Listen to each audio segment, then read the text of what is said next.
था कि यहाँ हुई लड़ाई की आवाज ने उसे आकर्षित किया था। जो बात राक्षस ने नहीं सोची थी वह यह थी कि यहाँ मेरे जैसी हस्ती मौजूद थी। मैंने अपनी भौहें सिकोड़ी, पल भर में कायतियान कुल्हाड़ी मेरे हाथ में आ गई और फिर मैंने अपने पैर से जमीन को जोर से दबाया और मैं अपनी जगह से गायब हो गया। अगले ही पल मैं उस मुर्गे के सिर वाले राक्षस के ठीक बगल में प्रकट हुआ। यह राक्षस पहले ही तीसरी श्रेणी के शुरुआती चरण में पहुंच चुका था, जो प्रलय के शुरुआती दौर में सर्वोच्च युद्ध क्षमता मानी जाती थी। वह अब मुझे देख रहा था जैसे उसने अपने पेट के भोजन को देख लिया हो। वह पहले तो बहुत गर्व महसूस कर रहा था, लेकिन जब उसने मेरी गति का अंदाजा लगाया तो वह पूरी तरह घबरा गया। लार से भरा उसका मुर्गे का सिर चारों ओर मेरी लोकेशन ढूंढने लगा। इससे पहले कि वह मुझे लॉक कर पाता, मैं उसके ठीक सामने प्रकट हो चुका था। मैंने बिना कुछ कहे तुरंत कायतियान कुल्हाड़ी से वार किया। धारदार कुल्हाड़ी सीधे उसके सिर पर जाकर लगी। राक्षस की प्रतिक्रिया भी काफी तेज थी। उसने तुरंत अपना सिर घुमाया और अपने सख्त चोंच से रोकने की कोशिश की, हालांकि वह बचाव तक नहीं कर सका। मेरी कायतियान कुल्हाड़ी ने बांस को चीरने की तरह पल भर में उसकी चोंच को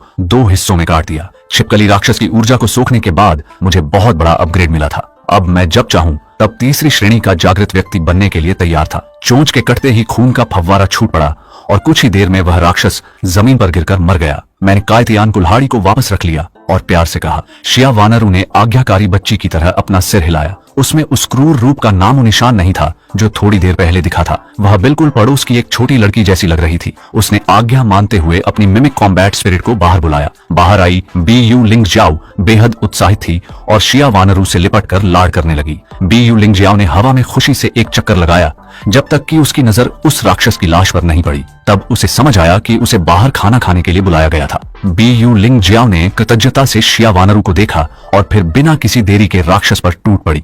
उसके मजे से खाने का अंदाज बेहद प्यारा था। सीढ़ियों पर खड़े छात्र यह देखकर लगभग रो पड़े। उन्होंने आज छिपकली राक्षस का थोड़ा सा मांस खाया था और उन्हें महसूस हुआ था कि इन राक्षसों का मांस उनके शरीर को कितना फायदा पहुंचा रहा था। वे भी बहुत उत्सुक थे कि उन्हें और अधिक राक्षसों का मांस खाने को मिले। इस समय एक ऊंची इमारत के बैठक कक्ष में एक सूट पहने हुए अधेड़ उम्र के व्यक्ति ने गुस्से में मेज पर हाथ पटका। यह आदमी हुआंग त्यान का पिता था, यानी याओतियान ग्रुप का चेयरमैन हुआंग ज्ञान। हुआंग ज्ञान के इस गुस्से भरे सवाल का नीचे बैठे लोगों में से किसी के पास कोई जवाब नहीं था। जब वे स्कूल पहुंचे थे तो उन्होंने देखा कि हुआंग त्यान का सिर धड़ से अलग था और उसकी मौत बेहद क्रूर तरीके से हुई थी। बैठक कक्ष में काफी देर तक सन्नाटा छाया रहा। आखिरकार एक सफेद बालों वाले बुजुर्ग ने बाहर आकर बोलने की हिम्मत की। हुआंग ज्ञान ने अधीरता से कहा। हुआंग त्यान के शरीर के जख्म उसने खुद अपनी आंखों से देखे थे। उन पर किसी राक्षस के दांतों के निशान बिल्कुल नहीं थे। वह पूरी तरह से आंतरिक ऊर्जा से पहुंचाई गई चोट थी। यह बहुत साफ था कि उसके बेटे की किसी ने जानबूझकर हत्या की थी। कॉन्फ्रेंस टेबल के आसपास बैठे लोग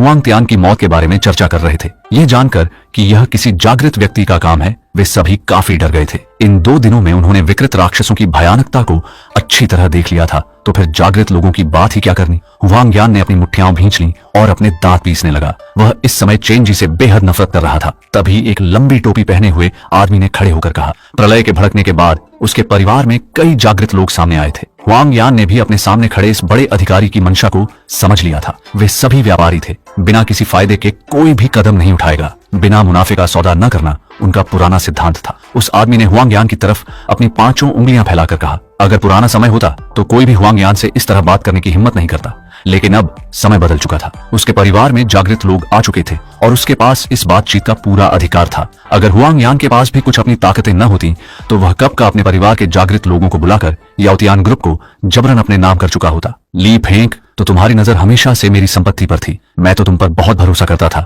हुआंग यान ने एक गहरी सांस लेते हुए कहा और फिर आगे बोला, लेकिन जब तक तुम चेंज को मेरे पास लेकर आओगे, याओतियान ग्रुप की 50% संपत्ति तुम्हारी हो जाएगी।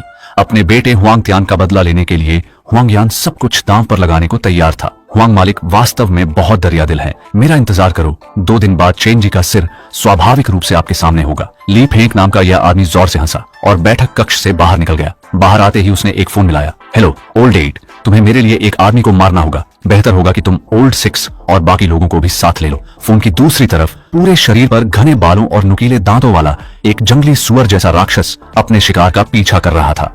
उसने फिर अपना सिर हिलाया। चिंता मत करो, कल ही उसका सिर तुम्हारे पास पहुंचा दूंगा। प्रलय में किसी इंसान को निपटाना बेहद आसान काम है।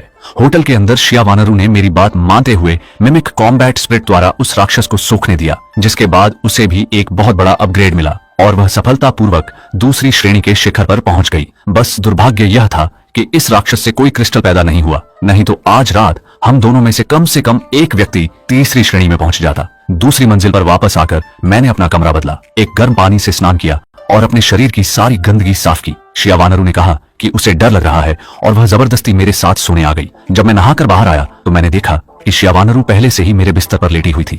शिया वानरू ने रेशम की एक नाइट ड्रेस पहनी हुई थी जो बेहद पतली और हल्की थी। बिस्तर पर करवट लेकर लेटने से उसके लंबे और गोरे पैर साफ दिखाई दे रहे थे।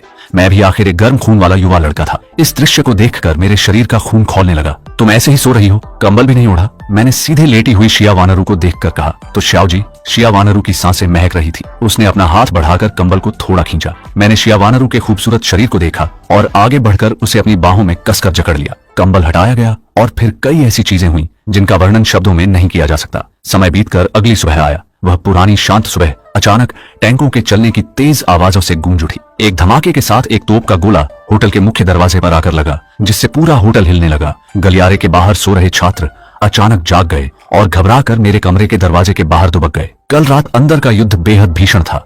मैं और शिया वानरू पूरी रात ठीक से सो नहीं पाए थे।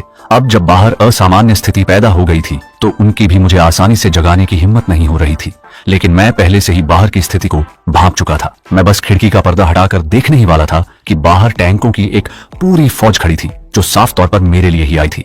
लेकिन ये आधुनिक हथियार मुझ जैसे एक जागृत व्यक्ति के लिए कोई बहुत बड़ा खतरा पैदा नहीं कर सकते थे। मुख्य बात यह थी कि उन टैंकों के ऊपर कई सुपर 5 विकृत टीमें खड़ी थीं। मैंने भी नहीं सोचा था कि इस समय इंसान इतनी जल्दी एकजुट हो सकेंगे। ऐसा शायद केवल लॉन ग्वो के लोगों में ही संभव था, जो हमेशा से काफी एकजुट रहते आए हैं। लेकिन दुर्भाग्य से उन्होंने निशाना बनाने के लिए गलत व्यक्ति को चुन लिया था। शिया वानरू के पैर थोड़े कांप रहे थे। वह मेरे बगल में आई और उसने प्यार से पूछा। मैंने शिया वानरू के सिर को सहलाया। कल रात उसने काफी मेहनत की थी, इसलिए आज उसे लड़ाई में उतरने की कोई जरूरत नहीं थी। मैंने हाथ से बस थोड़ा सा छुआ और खिड़की का कांच तुरंत चकनाचूर हो गया। इसके बाद मैं एक पीली रोशनी बनकर बाहर उड़ गया और हवा में उन टैंकों के सामने जाकर खड़ा हो गया। टैंकों ने जैसे ही मेरी परछाई देखी, उन्होंने तुरंत अपनी तोप का रुख हवा में तैर रहे मेरी तरफ मोड़ दिया। मैं हवा में खड़ा होकर नीचे मौजूद लोगों को हिकारत से देख रहा था। बीच वाले टैंक से एक काले कवच पहने हुए अधेड़ उम्र का मजबूत आदमी बाहर आया। उसकी आंखों से हरी रोशनी निकल रही थी और वह अपने हाथ पीछे बांधकर हवा में मुझे देखने लगा। उस मजबूत आदमी की आवाज में साफ तौर पर जान से मारने का इरादा था, जिससे जाहिर था कि वह अच्छे इरादों से नहीं आया था। लेकिन मुझे कोई परवाह नहीं थी।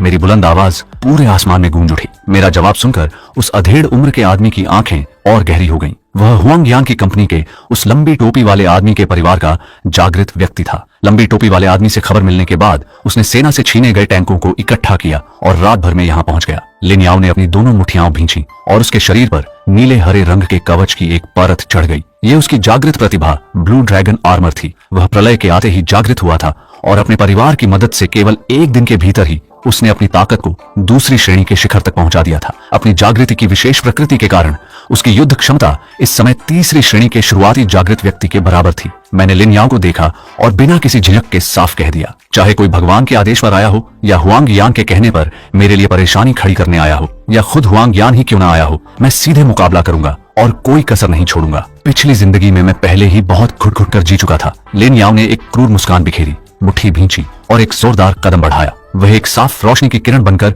बेहद तेज गति से मेरी तरफ झपटा।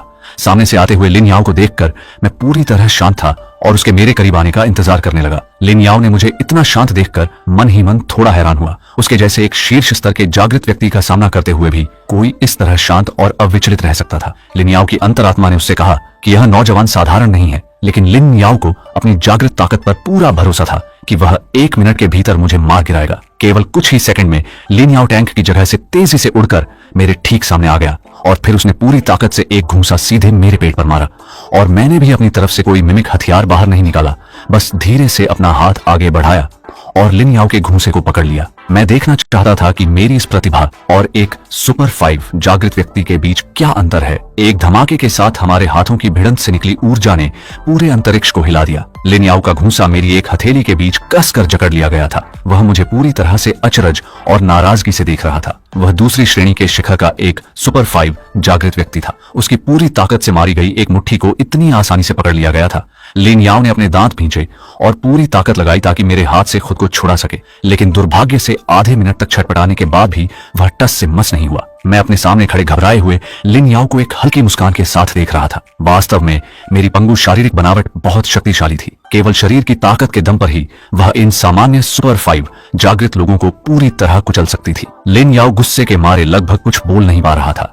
नीचे उसके कई गुर्गे उसे देख रहे थे। इस तरह मेरे द्वारा काबू में आ जाने से उसकी प्रतिष्ठा दांव पर लग गई थी। लिन याओ ने गुस्से में आकर अपना बायां हाथ आगे बढ़ाया और उसे मजबूरन अपना सुपर 5 हथियार बुलाना पड़ा। पहले उसने विकृत राक्षसों से निपटने के लिए कभी भी सुपर 5 हथियार का उपयोग नहीं किया था। केवल अपने शरीर की अत्यधिक मजबूत ताकत के दम पर ही वह उन विकृत राक्षसों को मार गिराता था और मैं पहला व्यक्ति था जिसने उसे खुद हथियार का उपयोग करने पर मजबूर कर दिया था। कल रात की टीम के जागृत व्यक्ति की तरह ही लिन याओ का हथियार भी एक प्रकाश तलवार थी, लेकिन उसकी प्रकाश तलवार कल रात वाले व्यक्ति से कहीं अधिक शक्तिशाली थी।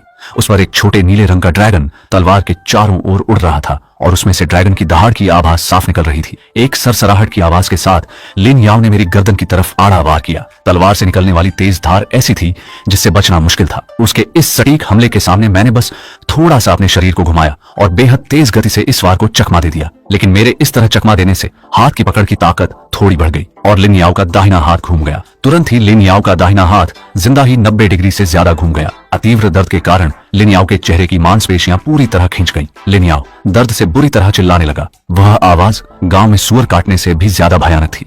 मुझे अपने कान के पर्दों में थोड़ा असहज महसूस हुआ। तब जाकर मैंने अपना हाथ छोड़ा। तुम बहुत कमजोर हो, मैंने धीरे से अपना सिर हिलाते हुए कहा। मेरी बात एक नुकीले चाकू की तरह लिन याओ के दिल में गहराई से चुभ गई, जिसने उसे लगभग पागलपन की कगार पर पहुंचा दिया। कल जागृत होने के बाद से उसकी असीम ताकत के कारण पूरे परिवार के लोग उसका बहुत सम्मान करते थे, लेकिन अब उसे मेरे द्वारा बुरी तरह पैरों तले कुचल दिया गया था। यह गिरावट उसके लिए मरने से भी ज्यादा दर्दनाक थी। आजाद हुए लिन याओ ने क्रूरता से दहाड़ लगाई। उसने अपनी प्रकाश तलवार आसमान की तरफ तान दी। लंबी तलवार ने आसमान छूने वाली ऊर्जा को इकट्ठा किया। जो छोटा नीला ड्रैगन पहले प्रकाश तलवार पर था वह आसमान में उड़ गया और पल भर में विशाल हो गया। जो पहले कुछ इंच का था वह अचानक हजारों इंच का बन गया। यह एक विशाल नीला ड्रैगन था जो आसमान में मंडरा रहा था और अपनी पूरी गरिमा के साथ आंखें गड़ाए मुझे देख रहा था। लिन याओ के गुर्गों ने जब उसे यह चाल चलते देखा तो उन सभी को लगा कि जीत हार का फैसला हो चुका है। वास्तव में यह चाल मेरे जागृत होने के बाद से देखी गई काफी मजबूत चालों में से एक थी, लेकिन मेरे खिलाफ इस्तेमाल करने के लिए यह अभी भी बहुत कम थी। मैंने अचानक अपना बड़ा हाथ हिलाया और मिमिक कॉम्बैट ड्रैगन को बुलाया। अचानक मेरे शरीर से बड़ी मात्रा में आदिम आभा निकली। इस बार मेरा कायतयान कुल्हाड़ी से लड़ने का कोई इरादा नहीं था। आदिम आभा के प्रकट होते ही मेरे मन के विचार के साथ ही उसने तुरंत उसी ड्रैगन का रूप ले लिया जो लिन याओ ने बुलाया था। बस अंतर यह था कि आदिम आभा से बना वह